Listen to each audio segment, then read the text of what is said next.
And from Texas, the Texas Larsons and Morgans wish to take this opportunity to wish Lois Smith on her 90th birthday congratulations and appreciation for all that's been done over the years, involvement in the Gay 90s Quartet with her husband Eugene, and helping us all do what we do today.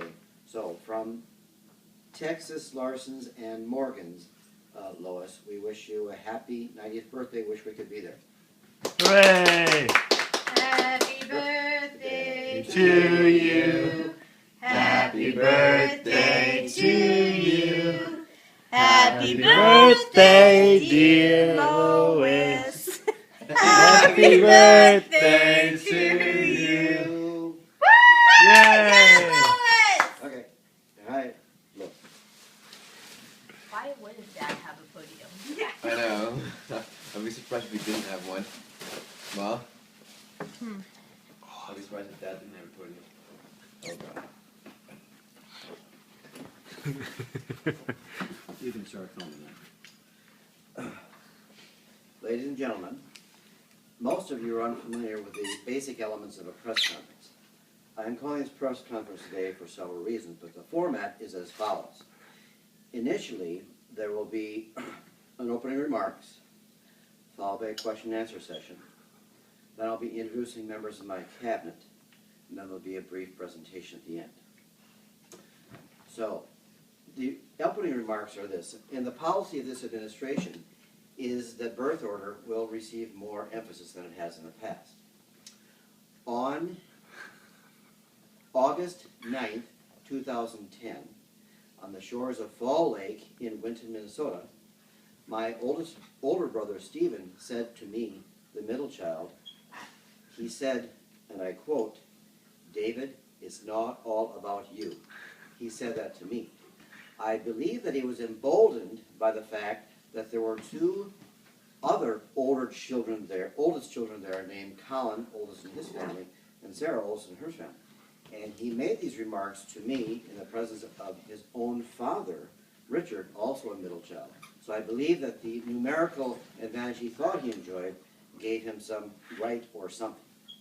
Today, we address those comments that he made August 9th, 2010. So, Stephen, please remember that in that book a long time ago, with the four-letter word before the name David, King, there are 1,027 references to the word king in the Bible, and less than half for all the other kings combined. King David, before he became a king, met a big guy named Goliath, who promptly became, he was vertical, and became horizontal for the rest of his life.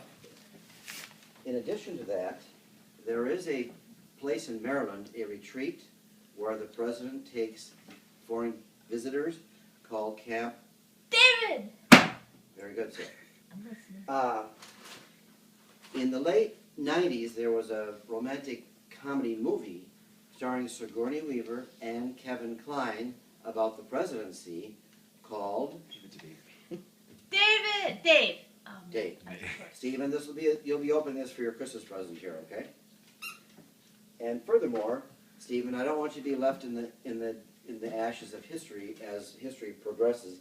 But you go to a store and you see products like Ham's Potatoes, or Colin's Cannolis, or Sarah's Sassafras, or Matt's Meatballs. Yeah. But there is a product you see simply called David. It doesn't say David's Donut. It just says David, and it is kosher. So Stephen, please bear these things in mind as you strive for objectivity. Furthermore, I got to tell you that, well, we'll let that wait for a while. I will now take some questions. Mr. President, what is your... What? Mr. President, what? What is your... No, Mr. President, you said? Thank you. Yes, yes, Matthew. What is your policy, foreign policy? Foreign policy. My foreign policy is to collect a number of dictators who are not nice people and bring them with me out to the biker bar on Highway 90 for a discussion. Are there any other questions? Yes? Buffalo. Are you calling on me? I'm waiting for you to address me. Oh. Hey, Mr. President. Yes, Sarah. What are your domestic policies like? My domestic policy is as follows. It is the policy of administration that when within a range of 50 miles of Pam's house, there is a certain specific and very definite policy. Beyond 50 miles is a flexible policy. Are there any other questions? Mr. President, Yes, Colin. what is your economic policy? My economic policy is as follows. Buy what you truly need, take care of what you have, and you will have plenty. Now, it falls to me to introduce the members. Did you close up with this one? Oh yeah. It falls to me to introduce the members of my cabinet. You got it? Yep.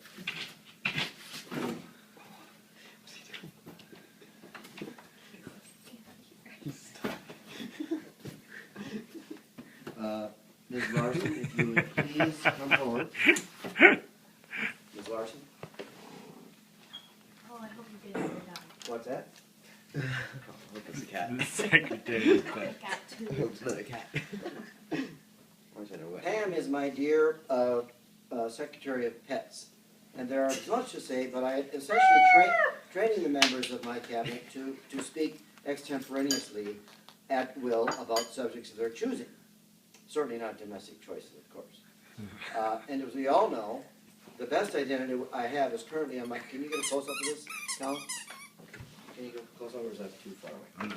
I can get a little bit. Oh, she's the secretary of pets. Well, There we go. Okay, that's good. Thanks. So, Pam, what would you like to say about pets? I love them. Big or small, unconditional love. Lola, Tony, my favorites, but I still like all of them. Would you care to say anything else? No. You may be seated. Yay! Hey, Pam, Secretary. Uh-oh. The thing that Pam forgot to mention was that in 1985, Pam saved Duke, the greatest dog of all time's life. In that, I had gone to my shift up at Ellsworth, South Dakota. Pam dropped in my little tar paper shack with a corrugated iron roof, and I had forgotten a pan of hot dogs, and the water was boiling up, and she walked in just as it was about to have bad consequences. So really, she did save Duke, Whoa. the greatest dog of all time's Was life. that your bike? Well, then it didn't, you think? That was your motorcycle? Later. They're listening intently. Can you Especially switch over Tony. to The dad of the biker. Yes. my next secretary? Uh-oh. Is Colin, Secretary of Health.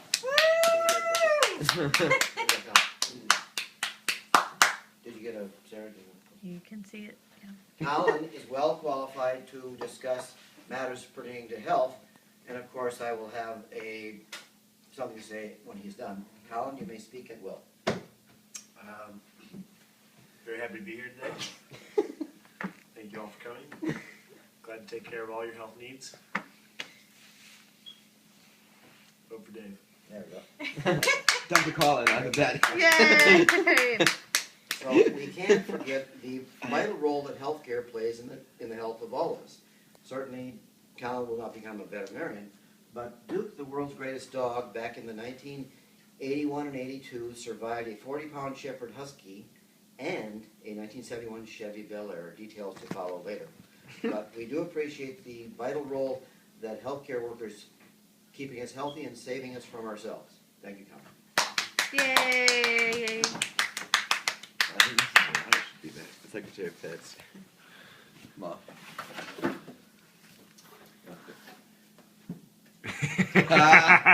Entertainment. There you go. Sarah, will you please come forward? Woo! Entertain us. Sarah has just arrived from Tulsa with her husband Colin. We're about to discuss various aspects of entertainment. Sarah? Entertainment for this weekend? It's your You're the secretary. Come on. I believe that fun is an element that needs to be played out every day, It's also okay. not based on gender. For instance, golf.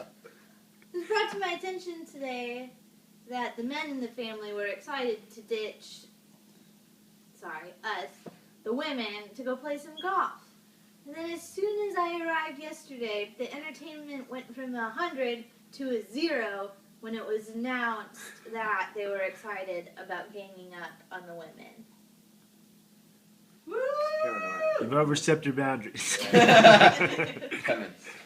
Women power! Vote for change!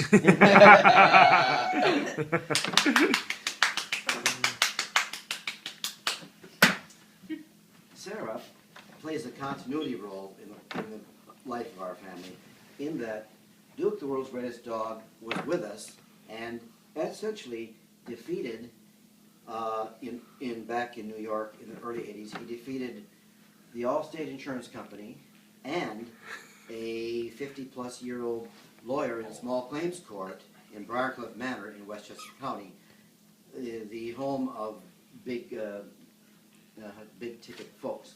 He defeated them soundly. In addition to that, he did defeat the 71 Chevy Bel Air, and in doing so, endeared himself to the hearts and minds of witnesses who were there. Duke, the world's greatest dog, passed from the scene just as Juniorette was making her appearance. So there was kind of a continuity thing here. So Duke might be considered to be something of a...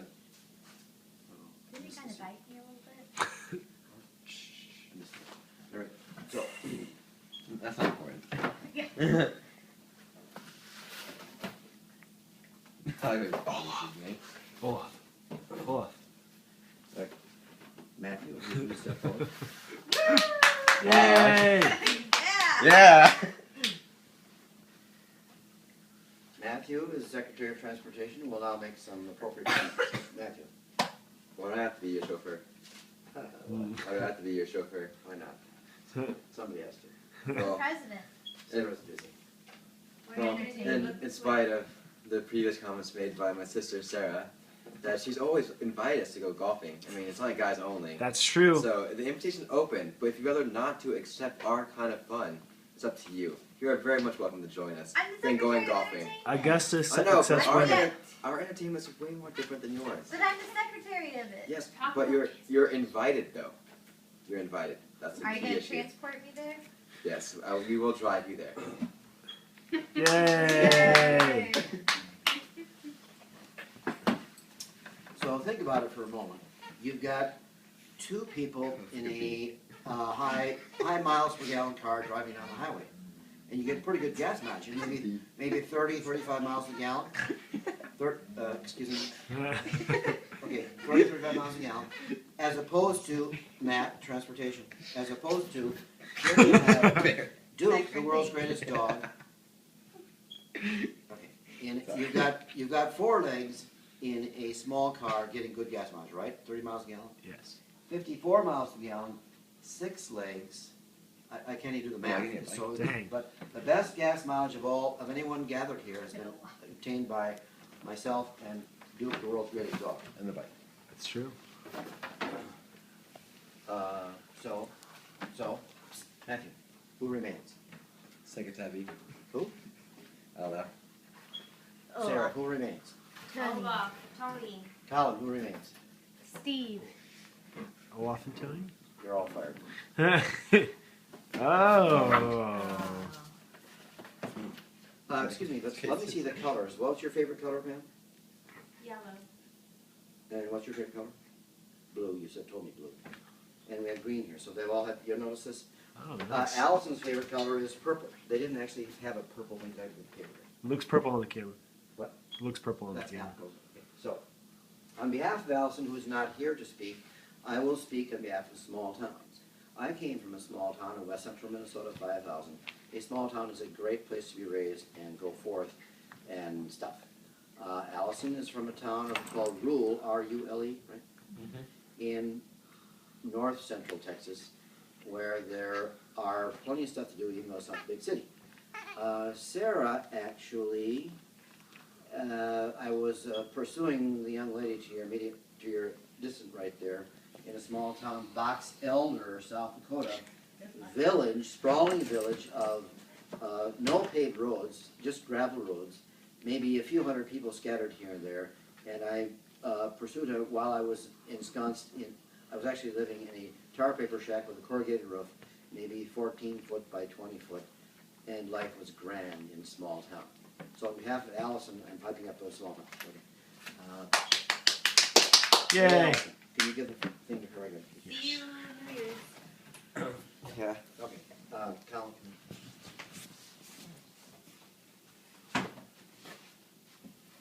Here, grab yours over there. I think yours in the middle. You stick it right.